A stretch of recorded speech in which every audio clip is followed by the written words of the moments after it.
I still remember the sound of rain the day my mother was buried. It wasn't loud, just steady, like the world trying to apologize in whispers. People said she'd been sick for a long time, but to me it felt sudden. One day she was there, humming in the kitchen, sunlight bouncing off her hair. The next, the house was full of relatives speaking in soft voices that made everything feel smaller. I was 15, old enough to know she was never coming back, young enough to believe the world might notice my pain. It didn't. Not even my father. He stood at the graveside in a black coat, face carved from stone. I waited for him to put an arm around me. He didn't. He just said, "Be strong, Daniel. You're the man of the house now." As if that sentence could fill the hole she left. The house after her was cold in ways heaters couldn't fix. Dad started working later, coming home smelling of whiskey and silence. I started eating dinners alone. 2 plates set, 1 always untouched. At night, I'd walk into her room and stare at the sewing machine she never got to finish using. I swore I'd keep the promise she made me repeat every birthday.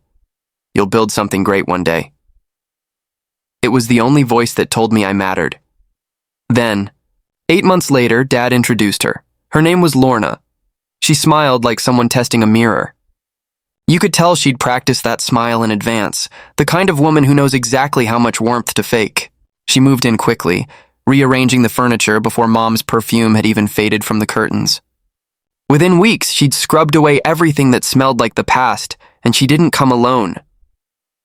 The first time I met Oliver, he was 12, 3 years younger, carrying an expensive gaming console like a trophy. Lorna kept a hand on his shoulder as if he might float away without her. "This is your new brother," she said brightly. I stared at him, at his neat hair and the brand new sneakers Dad must have bought. All I could manage was a polite nod. From that moment, the house became a stage with new lead actors. Dad laughed again, louder than he had since Mom died, but always at Oliver's jokes. He clapped when Oliver showed him grades that barely scraped a C+. He never once asked about mine.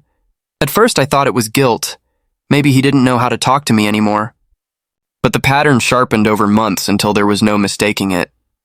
Lorna cooked elaborate dinners for the boys, but only served me if I reminded her. She started calling me Daniel in a tone that made the name sound like an inconvenience. When guests visited, she'd talk endlessly about Oliver's potential, his spark. If someone asked about me, she'd smile thinly. "Oh, Daniel's quiet," he keeps to himself. That phrase became my identity. Quiet, invisible. On my 16th birthday, Dad forgot completely. I came home from school to find balloons, blue and silver, strung across the living room. My heart jumped until I saw the cake. "Happy 13th, Oliver." Lorna looked surprised when she saw me in the doorway, still holding my backpack. "Oh, Daniel, we didn't think you'd be home this early. Join us." I joined because what else could I do? I sat at the corner of the table while they sang around Oliver. No one noticed I didn't eat. That night, I scraped a leftover candle from the cake, lit it in my room, and whispered my own wish. "I'll make you all remember this day." By 17, the distance had calcified into routine. Oliver got a car on his birthday, Dad's old one but polished like new. I got a lecture about responsibility and earning things the right way. When I won first place at the regional science fair, the school called home. Lorna answered. She said she'd pass on the message. No one came to the ceremony. It was the first trophy I didn't show anyone. I tucked it under my bed where the dust could keep it company. College was supposed to be escape. I earned a scholarship to an architecture program in Chicago, Mom's dream for me. Dad said it was impractical and offered to cover community college instead. But I went anyway, working nights at a cafe, saving every tip until I could pay for the dorm deposit. Lorna called it selfish. She said family should stay close. I packed anyway. Leaving that house felt like stepping out of a shadow that had swallowed years. Yet shadows follow. During freshman year, Dad visited once. He brought Oliver. The conversation revolved around Oliver's new baseball team, his new friends, his potential. When I tried to show them my design sketches, Dad barely looked. He just said, "You're doing fine, son." Don't overthink it. Then they left for a Cubs game without me. I told myself it didn't matter, that I didn't need their approval. But every night I stayed late in the drafting studio, chasing perfection like it might translate into love. By the time graduation came, My classmates' families filled the auditorium with cheers and flowers. I searched the crowd for one familiar face. There wasn't one. Dad texted that morning. Oliver's state finals. Proud of you, though. I smiled at the screen, the way you smile when someone steps on your chest and calls it affection. When I walked across that stage, the applause felt hollow, echoing for no one. But in that echo, I made another silent promise. If they wouldn't stand up for me now one day, they'd stand up because of me. After graduation, I stayed in Chicago. No one asked me to come home, and I didn't ask to visit. I rented a small studio near the river, thin walls, creaky floorboards, one window that caught the morning light just right. It wasn't much, but it was mine. I sent my first resume to 20 firms. One replied. They hired me as a junior assistant. Coffee runs, CAD revisions, nights spent checking measurements that no one else wanted to check. Still, I was proud. I thought, this is the start. When I told Dad, he said, architecture, huh? Not the most stable field, Lorna added. Well, at least you'll have something to fall back on if it doesn't work out. Oliver laughed through the speakerphone. Hey, maybe you can design me a mansion someday. I laughed too, because sometimes pretending is easier than silence. The job was rough. I was surrounded by people with connections, family names printed on skyscraper plaques. Mine was the kid who ate leftovers between blueprints. But I learned fast. I stayed late, watched the senior designers, memorized how they thought. Within a year, I was handling projects they said were above my level. Then, just as things started to turn, Dad called. He said they were visiting Chicago. For a heartbeat, I thought maybe this was it, the moment he'd see what I'd built. Instead, he said, we'll stop by if we have time. Oliver's got a baseball tournament up there. They didn't stop by. But they posted pictures from the stadium, smiling under the floodlights. I watched from my desk, the glow of my monitor flickering like a secondhand sun. I turned that ache into work. If love was something earned, I'd earn it in numbers and deadlines. By 25, I'd become the youngest project lead in the firm. The partners started introducing me to clients. They said I had clarity under pressure. I thought, if only they knew where I learned that. When the company hosted a family open house, I invited mine out of habit. They came. Lorna wore pearls. Oliver wore arrogance. He was 22, full of stories about his business degree and how networking is everything. He called me Dan, like we were old friends instead of something more complicated. Dad shook hands with my boss, bragging about our family's eye for detail. Not once did he say he'd never seen me design a thing. Halfway through the event, I overheard Lorna telling one of the partners, Daniel's so focused on work. He barely has a personal life. Oliver's the real people person in the family. They both laughed politely. I smiled from across the room, the kind of smile you wear when swallowing glass.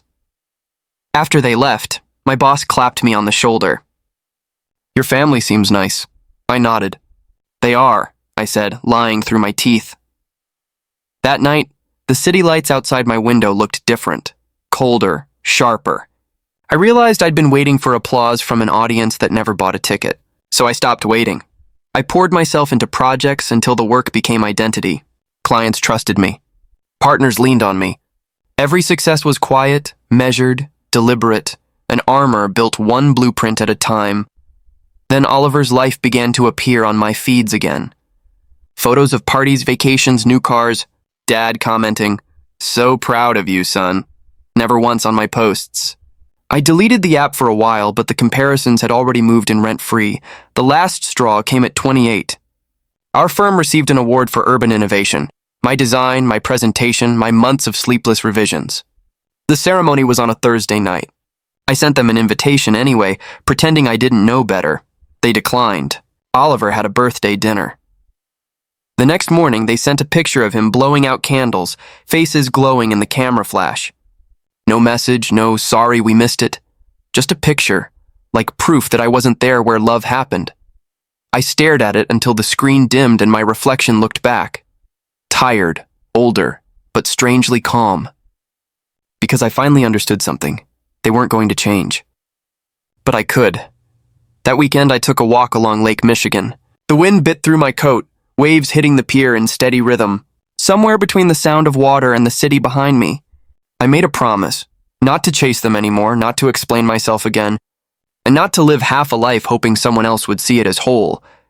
If they only respected success, then I would build one so undeniable it echoed through every wall of that house I used to call home.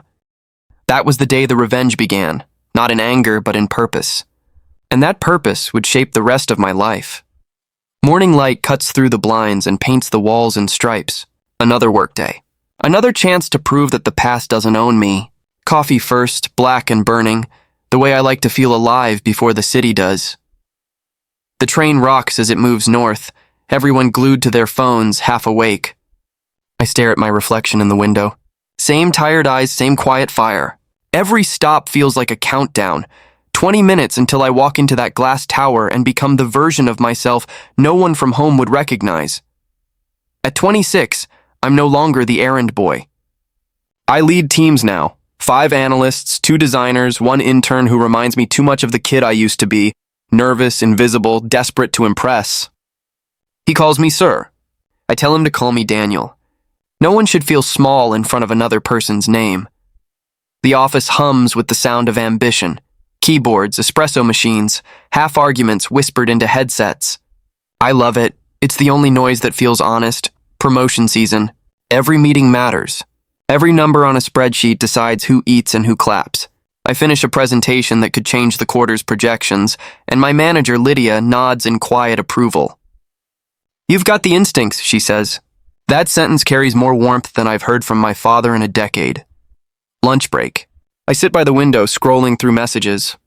A family photo appears. Dad, Lorna, and Oliver at a resort.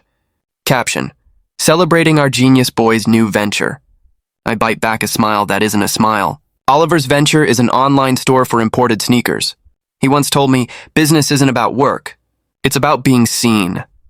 He's definitely being seen. At 5, my phone buzzes again. Dad. I hesitate before answering. Hey, son, he says. You free Saturday? We're hosting a dinner for Oliver's investors. Good networking for you. I pause. Sure, I say.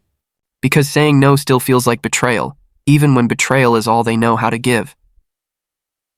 Saturday comes. Their house hasn't changed. White columns, manicured hedges, perfection that smells like effort.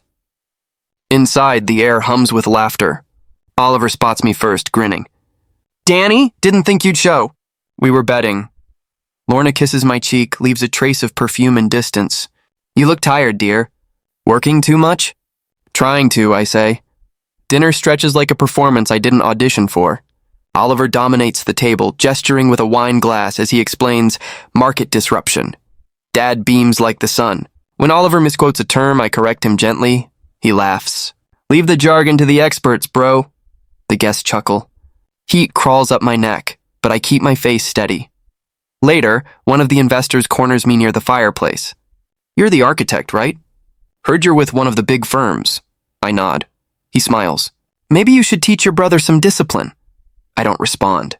Some truths don't need witnesses. On the drive home, I grip the wheel until my hands ache. The night skyline blurs. Too many lights, too many stories that aren't mine. I whisper to the empty car. One day they'll ask me for advice. Work becomes refuge again. I chase deadlines like prey. Sleep in fragments. Every project, every client call, another brick in the invisible monument I'm building inside myself. When the promotion list finally arrives, my name is second from the top. Director of Strategic Growth. I stare at it until it stops feeling real. The firm will announce it at the gala next month, a decade of sweat compressed into one elegant line of text. That night, I call home. Lorna answers. Hi, Daniel. Everything okay? Yeah, I say. Just wanted to tell Dad some news. Oh, he's out with Oliver. Big meeting about sponsorships. Can you tell him I got promoted? Of course, dear. Congratulations. Her tone sounds like she's complimenting a stranger's haircut. I hang up before the silence can bruise. Then I go back to work. Weeks slide past in a blur of deadlines and boardrooms. Every meeting feels heavier now because I know what's coming. The gala, the moment my name will finally be read aloud instead of skipped over. I rehearse my thank you speech on the train, whispering lines against the window's reflection. Not for applause. For proof, the night arrives slick with February rain. The hotel lobby glitters with glass and silver, the kind of place where ambition smells like perfume and money. I wear a black suit that fits like a secret. Lydia catches me near the elevators. Ready to be famous? She jokes. I smile. Ready to disappear a little less. Inside, tables glow under chandeliers. I scan the room for my family, even though I know better. They said they'd try. I still saved them seats. The ceremony begins. Names echo through the microphone, applause swelling and fading in waves. When mine is called, the sound feels different, sharper, real. I walk to the stage, palms sweating, lights blinding. For a second, I imagine Mom in the crowd, camera shaking in her hands, smiling through tears. Then I remember she's gone, and the smile I manage tastes like metal. The host shakes my hand. Flashes pop. I give my speech. People clap. And while they're still clapping, my phone vibrates on the table beside the trophy, a message from Dad. Sorry, can't make it. Oliver just signed a sponsorship deal. Big night for him. The words land like gravel in my throat. I look down at the glass plaque in my hand, my name etched so carefully, and I can't tell if I want to laugh or throw it. Instead, I tuck it under my arm and walk outside. Rain slicks the steps. Chicago breathes below me. Traffic, sirens, the pulse of everything I've ever wanted to be part of. For the first time, I don't feel proud. I feel empty. Because success without witness is just another kind of silence. I get home close to midnight. The apartment hums with the sound of the refrigerator and nothing else. I pour a drink, sit on the floor, trophy beside me. Notifications keep lighting up my phone. Congratulations from colleagues, LinkedIn tags, digital confetti. But the message from Dad sits on top, glowing brighter than all of them. I open it again just to feel the sting. Then I delete it. The next morning, I skip the celebration breakfast. Instead, I drive out to the lake. Gray water, flat horizon, gulls hanging in the wind. The air smells of metal and rain. I take a breath that tastes like decision. I'm done waiting for them to see me. If I build something from nothing, they'll have to look up to find me. Not because I need them to, but because I deserve to. That thought roots itself deep. I don't know it yet, but this is the real promotion. The moment I stop being an employee and start becoming my own foundation. When I get back to the city, I hand in my notice. Lydia stares. You're serious? I am. Where will you go?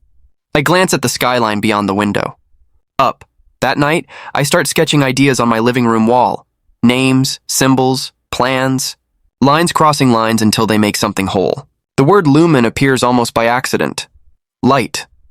A thing that needs no permission to exist. Morning comes earlier when you don't have a safety net. No office to walk into, no steady paycheck waiting to forgive your doubts. Just me, a desk by the window, and a wall covered in sketches that might be a company someday. The city outside hums its same metallic song. People rushing to jobs that still have names. I brew cheap coffee and whisper, we're doing this. Lumen. It looks good written in marker across the glass. Feels like light cutting through everything I used to be. I start with nothing but a laptop, a second-hand chair, and the kind of stubborn hope that doesn't ask for permission. Days blur into nights. Emails to potential clients go unanswered. The few that reply end with polite rejections.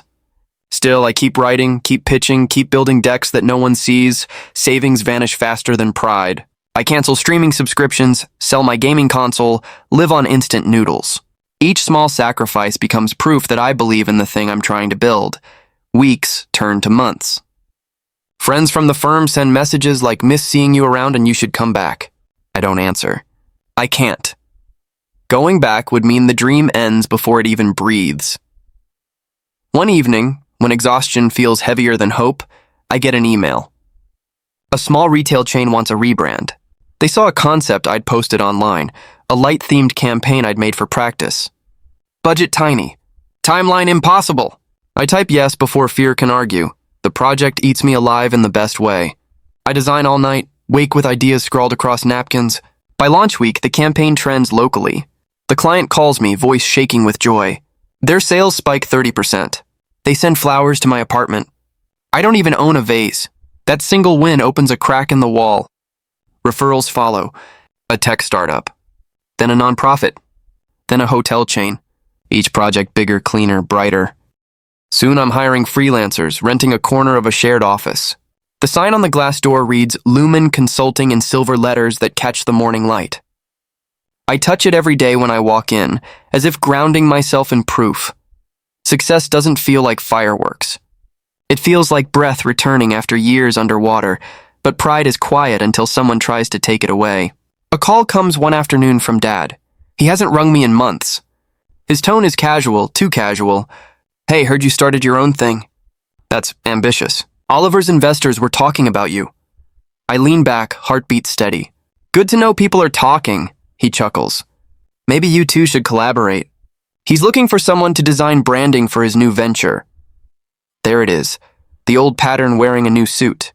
The assumption that my work exists to help his son shine, I answer carefully. Lumen's booked for the next few months. Tell him congratulations, though. A pause, then a clipped, right, of course. The line goes dead. The silence afterward feels different now. Not heavy, just final. I turn back to the window. Chicago glows beneath a sunset that looks like promise. This time I'm not looking for anyone in the crowd. This time the light is mine. Momentum builds quietly at first. One client becomes 3. 3 turn into a dozen. Suddenly my days stretch past midnight, my inbox overflowing with possibilities that used to live only in my head.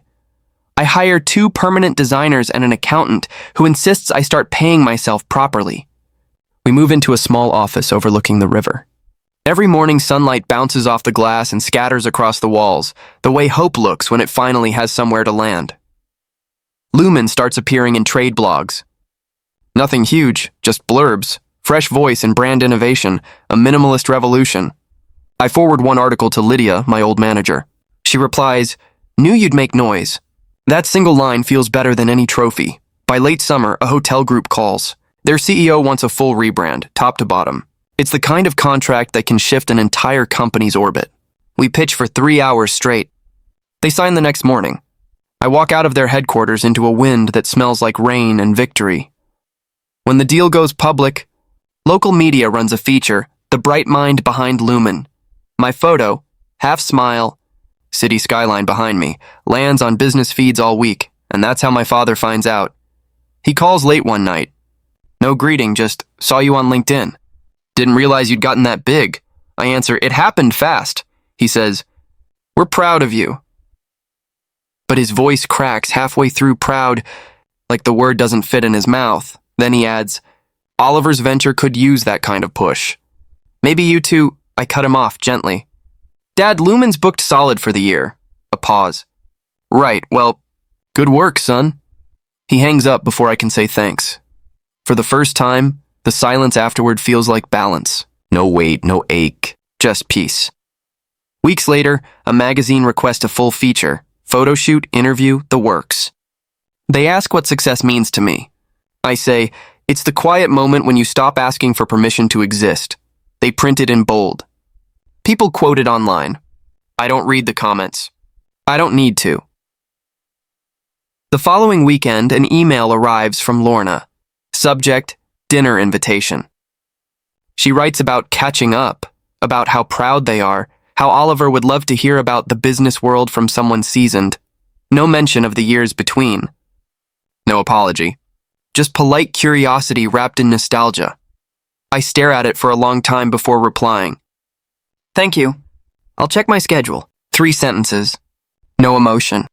Power in restraint. The night of the award ceremony for the hotel project, I stand on stage again. Same kind of lights, same crowd hum, but everything feels different. This time the applause lands somewhere solid inside me. I don't check my phone for messages. I already know who isn't texting, and for once I'm okay with that. Back at the office, my team celebrates with cheap champagne and loud music. I step onto the balcony. Below, the river glows gold in the streetlights, a moving mirror.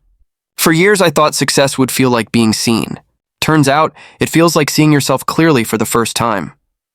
I lift my glass toward the skyline. Here's to Mom, I whisper. The wind carries it away, soft but sure. Tomorrow there will be new clients, new deadlines, new headlines. But tonight, I stand still in the light I built with my own hands, and it finally feels like enough. Success has a sound. It isn't applause. It's the hum of people saying your name when you're not in the room. Lumen explodes faster than I can track. Our hotel campaign becomes a case study in every marketing textbook worth reading. Calls come from New York, London, Singapore. Partnership offers, investors, podcasts, panels. All the noise I used to crave now surrounds me like weather, loud, constant, unstoppable. I hire 20 new people. We move to a top-floor suite with floor-to-ceiling windows that stare down at the city like proof. Some mornings I still arrive first, coffee in hand, walking through the quiet before the day starts. I touch the glass logo on the lobby wall. Lumen. Light, steady, unshakable. Then one headline changes everything. Forbes 30. Under 30. Visionaries redefining brand strategy. My photo sits third on the list. Half smile, black suit. Caption: Daniel Cole, founder of Lumen Consulting. The feature goes live at noon. By 5, my phone has melted. Reporters, colleagues, congratulations from numbers I don't remember saving. And in the middle of it, a message from Dad. We saw the article. Dinner? I read it 3 times. The words feel foreign coming from him. I type back, sure. Friday. Friday comes wrapped in spring rain. I drive to their house. Same perfect lawn, same white columns. But it looks smaller now, like a memory wearing its old clothes. Lorna opens the door. Her smile trembles between pride and apology. Daniel, you look wonderful. I nod. Thank you. Inside, the table is set for 5. Fancy china, candles. Oliver sits at the far end, scrolling his phone. He glances up. Mr. Forbes himself. Smirk. Dad clears his throat. Enough, Oliver. Dinner starts stiff. They ask questions about the company, safe questions. Revenue, clients, travel. Lorna compliments the photos from the magazine. You always did have good posture. I sip water, hiding a laugh. The conversation drifts toward Oliver's new idea, some influencer platform he's building. He talks for 10 minutes straight, voice loud enough to drown the silverware. When he's done, Dad turns to me. Maybe you could help him shape the pitch, Daniel. You know the industry. For a heartbeat, the old instinct flares. To say yes, to prove I'm the good son. Then I breathe in the candle smoke and let the air settle. I think Oliver will figure it out, I say. Silence falls. Not angry, just surprised. Boundaries sound strange in a house that never had them. After dinner, Dad walks me to the door. Rain taps on the porch roof. He says, I owe you an apology. I wait. He looks at the floor. I should have been there more for you. Your mother would have wanted that. I nod once. Maybe. He meets my eyes. You've done well, Daniel. Better than I ever imagined. The words land heavy but clean. No excuses, no conditions. For the first time, I believe him. Driving home, the wipers rhythm out a beat that sounds like release. The city lights stretch ahead, bright, endless, unbothered. I roll the window down and let the wind erase what's left of the old ache. Tomorrow there will be another meeting, another article, another climb. But tonight, I just drive, quiet and free, knowing the story finally bends my way. The award night feels different this time. Not nerves, not hunger, just quiet control. The ballroom glows gold, camera flashes strobe across the marble, and I walk through the noise like it's happening to someone else. Lumen has been nominated for Global Campaign of the Year. It's the kind of award I used to dream about when I worked late in windowless rooms, drawing lines that no one would ever see. My team sits around me, laughing, excited, proud. They don't know how long this road really was, how many dinners were missed, how many birthdays forgotten by everyone but me. They just see a company that came out of nowhere and lit up the skyline. Halfway through the ceremony, I spot them. My father, Lorna, Oliver. They stand near the back, half hidden by a column. The sight punches a hole through the noise. I didn't invite them. They came on their own. When my category is called Time Slows, the presenter reads the card, and the award goes to Lumen Consulting. Applause detonates around me. I rise, the room a blur of hands and lights.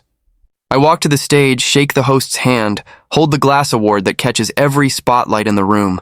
The microphone hums. I look at the crowd. Then, just for a second, I find them. My father's face stiff, Lorna clutching her clutch, Oliver staring like he's trying to rewrite history. My voice comes out steady. I built Lumen on one belief. Light doesn't wait for permission. If you have something worth showing, you shine it anyway. Applause rolls over me. But I keep looking at them, not out of spite, out of peace. because that's the sentence I've been waiting 15 years to say. After the ceremony, people swarm around for photos. When the crowd thins, Dad approaches. He stops a few feet away, hands in his pockets. "You looked good up there," he says. "Thanks," he hesitates. "We were proud tonight," I nod. "I know. No anger, no need for more. Just balance." Outside, cameras flash as I step onto the red carpet. Reporters shout questions. One asks, "Daniel, who inspired you most?" I think of my mother sewing in the sunlit kitchen. I think of empty chairs at every ceremony after that. And I answer, the people who didn't believe in me. It isn't bitterness, it's truth. The car door closes, muting the noise. Inside the quiet, the award rests on the seat beside me, cool glass heavy in my hand. The driver asks where to. "Lake House," I say. My place, my world, the one I built when theirs stopped feeling like home. The city fades in the rearview mirror. I breathe. For the first time, every breath feels mine. Morning rolls across the lake like silver glass. I stand on the deck with coffee in hand, barefoot, the wood warm under the first sun. For once there's no rush, no meetings, no deadlines, no need to prove a thing. The water is still enough to hold a reflection that actually looks like me. Inside, the fireplace crackles. The award from that night sits on the shelf between my mother's photo and a small glass sculpture engraved Lumen. Sometimes I catch myself grinning at it, not for pride, but for irony.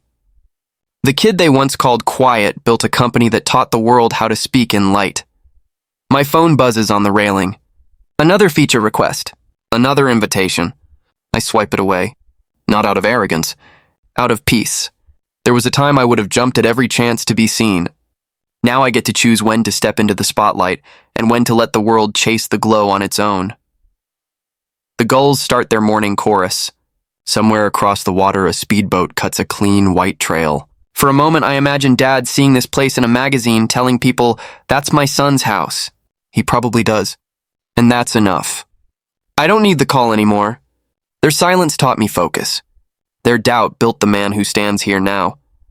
I take another sip of coffee and laugh under my breath. Not bitter. Just amused at how the story turned out.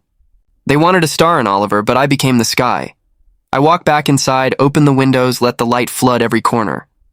It lands on the photo of Mom and me, both smiling crookedly at the camera. I whisper, "We made it." The air feels warmer when I say it. As the scene fades in my mind, I know this is the real revenge. Not anger, not noise, just joy that can't be taken back. Because nothing unsettles the people who doubted you more than your happiness shining without them. And that's the thing about light. Once it's out, it doesn't ask who's watching, it just keeps shining. Sometimes the sweetest revenge isn't payback, it's peace that sparkles loud enough to be heard.